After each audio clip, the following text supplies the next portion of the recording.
Jews, Jews, Jews. The biggest fucking plague on the world. I was supposed to do a video on them long ago. I haven't posted a video in, I don't know, 2 months. One of my videos got a lot of views. I'm actually quite thankful for it. Thank you. Even though probably everyone hated it.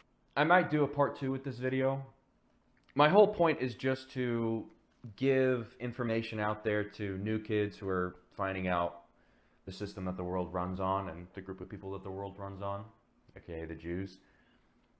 Maybe teach them something that took me a long time to understand, something that people like Vrillium and grifters won't really tell you or really understand. Maybe it's been told, maybe it hasn't, I don't really know. One of the main questions I see is, okay, if Jews run the Western world, not the world, the Western world, right? Because there's other countries like China and Russia and all these other things, which I will get to in a minute. If they run the Western world, why aren't they more organized? Why aren't they more prevalent? Why are so many decisions overthrown in certain cases? And what's going on? The really short answer to all that is there's different groups of Jews that are competing against each other. The long answer, longish answer, is going to be here. This pile of shit drawing is horrible. This is Israel, US, EU. This hunk of shit. My God. I spent less than a minute on this, so please forgive me for drawing this piece of shit. We're going to be talking about very quickly and in a short amount of time, different groups of Jews, what their goals were, very in a short, shallow-minded sense, and as well as why are there certain decisions when it comes to Jews that just seem bizarre. Let's get into it. So, the thing that people don't understand is that in modern day, a lot of Jews almost hate other Jews as much as they hate the Goyim. I'm not even fucking kidding. Other Jews, like Orthodox Ashkenazi Jews, they fucking hate other Jews. I'm talking, they will straight up go and kill other Jews. The easiest example is in Israel.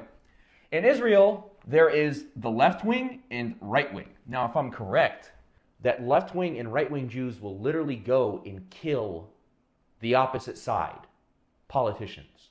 I'm not even kidding. I'm pretty sure like right wing Jews a few years ago or something assassinated some left wing Jewish politician. I'm not even kidding. The left wing Jews and the right wing Jews do not like each other. Not at all. Now, if you don't, I guess we'll get a little bit about Israel's history, just the start of it. If you don't know the Balfour Declaration, the Balfour Declaration was before, I think, World War I or during World War I, the early stages of it. Pretty much, it was a Rothschild sending a message or letter to a dude named Balfour, if I'm correct, stating that pretty much, hey, we are going to help fund you in World War I and do all these sort of things, but you have to create the nation state of Israel with Zionists. Because the Rothschilds were Zionists. And the Balfour guy, whoever, I think he was a very high-up secretary or something, maybe Secretary of Ministry of War or something, said, okay, sure. That's why the UK, that literal hunk of shit, became a very Jewish state afterwards. Which, because of the Balfour Declaration, obviously the UK legitimized Israel. So, that's a very quick summary of it. It's more complicated than that. The creators of the modern day Western world came from the Protocols of Zion. Obviously, if you Wikipedia it, it'll say some bullshit like, oh, it's actually a conspiracy theory. It's fucking not. But I will give credit to the Zionist Jews who created the Protocols of Zion. These motherfuckers are S-tier intelligent people, 180 IQ people. Every right-winger, whatever, will obviously say some bullshit like, oh, well, then, the Jews are dumb and all these sort of things. That's true. But the guys who made the protocols of Zion, the Zionists who created it, the nation state of it, not the nation state, but the idea of it, unbelievably intelligent. Here's the problem. If those Zionist Jews had 180 IQ, and I think the Protocols of Zion was created in the 1830s or 1860s, basically every 60 to, 40 years, basically the IQs of these super smart Jews that created essentially how the modern world is drops years. I apologize, it's very difficult for me to write. 20 IQ points. and it's been 60, let's say 60 years. If we times that by 3, that's about 180 years, which is up until the 1980s. That's about 60 IQ points. Like people like Peter Thiel and all these sort of Alex Karp guys, Mark Zuckerberg, the modern day tech oligarch Jews, they're not really that smart. They're like 120 IQ range. That's also why you're seeing a lot of the world start to kind of break up in terms of the Jewish control, because these guys are literally becoming more retarded through inbreeding, lack of education, and just general laziness. The old Protocols of Zion guys had to work their fucking ass off, okay? They literally created an entire state, a nation state with hostiles all around them, okay? You have to be somewhat intelligent. Despite how much you want to hate Jews and all these sort of things, the old school Jews were smart as fuck. Now, let's get into the different groups of Jews. So, within the EU, these are the classic old school Jews, okay? These are the people that you are famously known, and you would hear in old school conspiracies, aka, that is a horrible R, Rothschilds. These guys are like one of the most famous Jewish families of all time, and arguably the richest dynasty banking Jewish family, specifically in the EU, as of even right now. Now, a lot of retards will tell you all their power faded out and all those sort of things. Not fucking really, dude. Not when they have hundreds of billions of dollars in bonds invested in various countries, and obviously gave a lot of their money to BlackRock, which is a different story. And I mean a lot. But the Rothschilds aren't the only Jewish banking dynasty family. There's a lot, actually. There's a lot. There's the Stearns, the Oppenheim, the Habsburgs, and there's like 5 fucking other more that I can't remember at the moment. These guys amassed such an insane amount of money that they literally don't know what to do with it. And not only do they not know what to do with it, but it's actually starting to be spread out too much. That's why the Rothschilds, specifically and a few other kind of upper tier Jewish banking dynasties, they gave their money to BlackRock, Larry Fink. Larry Fink is like their kind of general when it comes to money, because the smart thing that they did is they understood that they have literally over $1 trillion. They're way more than that. They're filthy fucking rich. There's so many of them. There's over 1,000, probably by now 3,000 to 5,000 family members. If you spread $1 trillion over that amount, yeah, there's a lot. But a lot of that money is also tied into physical assets like land, bonds, and shit like that. And you're not able to spread it around. So, and a lot of their family members are also super inbred. And there's also a lot of Rothschilds that don't want to be a part of the family anymore. You know, once you have 3,000 to 5,000 members, there's going to be an odd duck in the family. And trust me, there's a lot of odd ducks. So that's why they gave their money to Larry Fink. Now, the old school EU guys, before they created the nation state of Israel, they moved to America. Now, in America, there was 13 colonies, which is like this shit, basically the East Coast.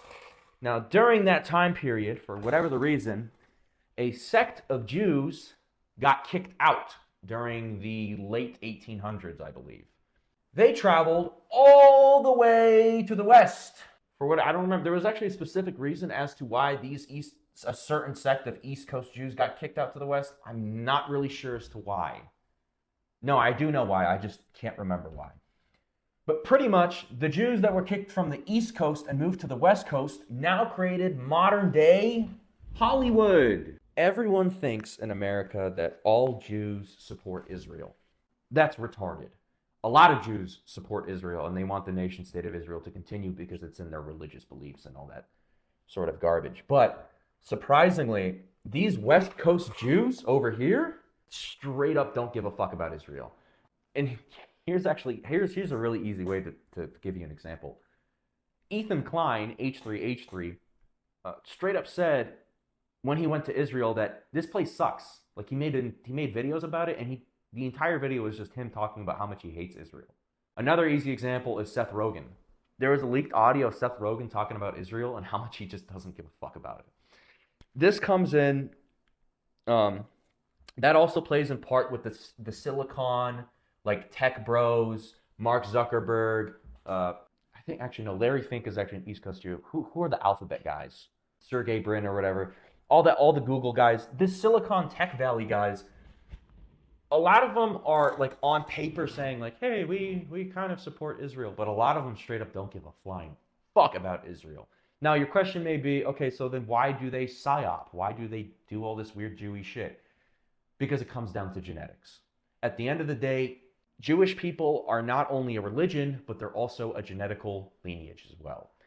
And Jews still have a genetic like psyopy, we must hate on the goyim, we must turn on the goyim, we must fuck with the goyim attitude.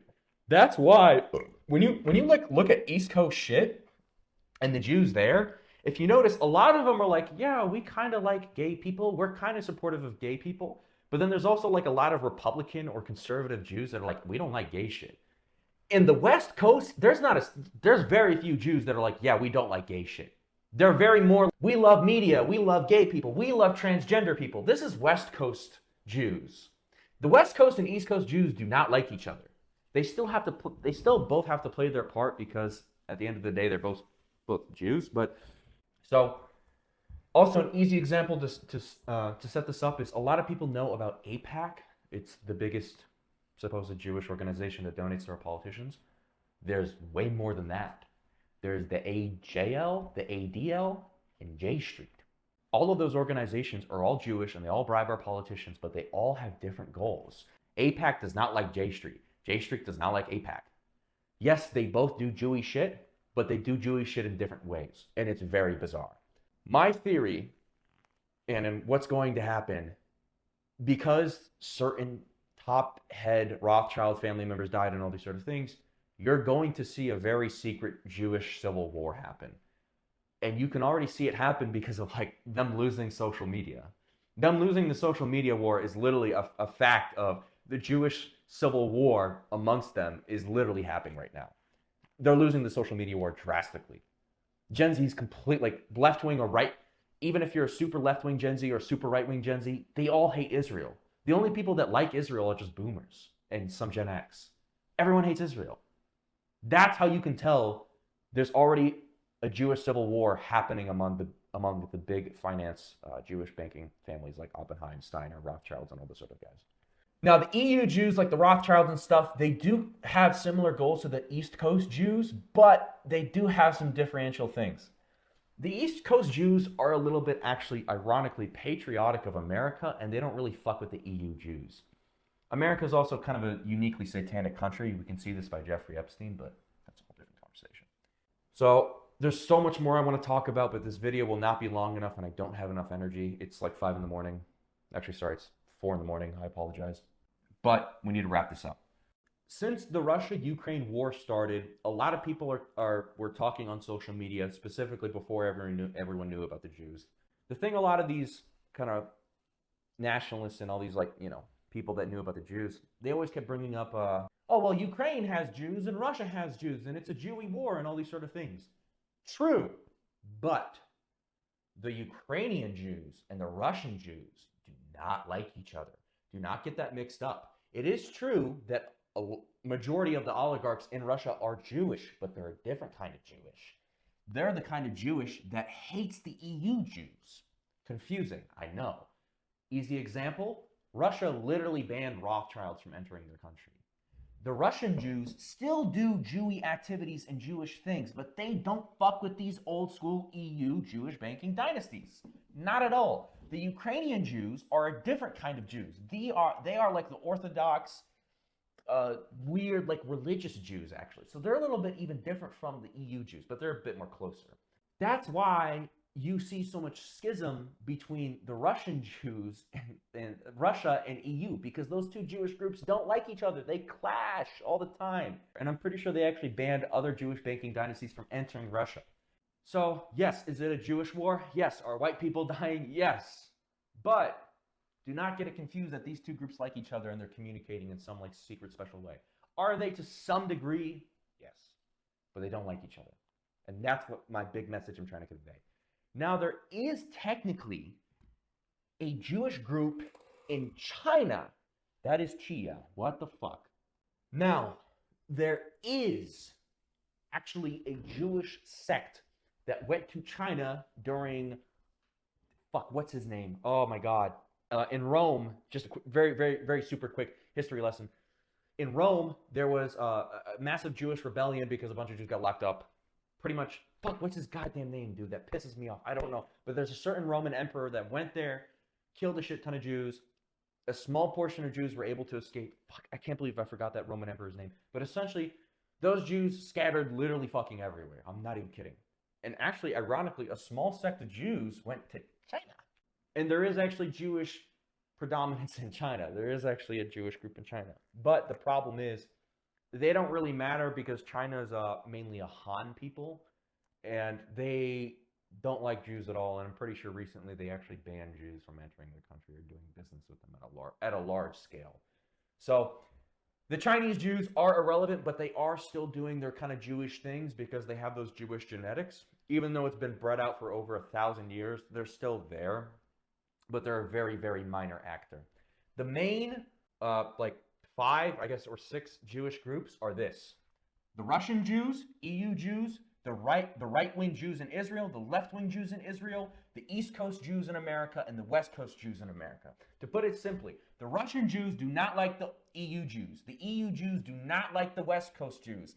The East Coast Jews kind of, sort of, maybe like the EU Jews, but they're like kind of iffy about it. The East Coast Jews really like the Israeli Jews. The West Coast Jews do not like Israeli Jews. The EU Jews are kind of starting to become mixed about the Israeli Jews. Very complicated, I know. I will maybe at some point make a part 2 to go really in depth into it, but right now, this video is long enough. I'm tired of shit. I'm overheated. I guess I'll give a really inspirational quote at the end. One of the things that kills me to see is people's imagination starting to fade away very slowly. The enemy wants you to not imagine anything. They want your imagination gone. These people want you to think of the present and always think of it as a bleak, disgusting pile of shit. One of the biggest weapons that the enemy will use against you subtly is to kill your imagination. Your imagination is what allows you to predict and feel a better future. It allows you to take actions to protect your children, to protect your family, and to protect your people. Your imagination is what allows you to build works of art. It allows you to take one step forward and the next. And the enemy wants to crush your imagination. I'm not asking you to be delusional. I'm not asking you to be crazy with your imagination.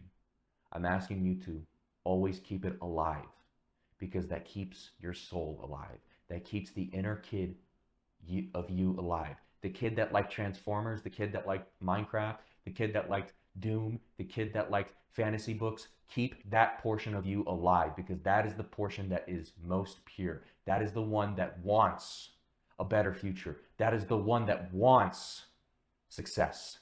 That is the one that will lead utterly to a prosperous, loving, amazing future and family. Keep that portion of you alive. Never let the enemy kill your imagination, no matter what. Don't be delusional. Be smart, but keep that portion of you alive. Fuck this video.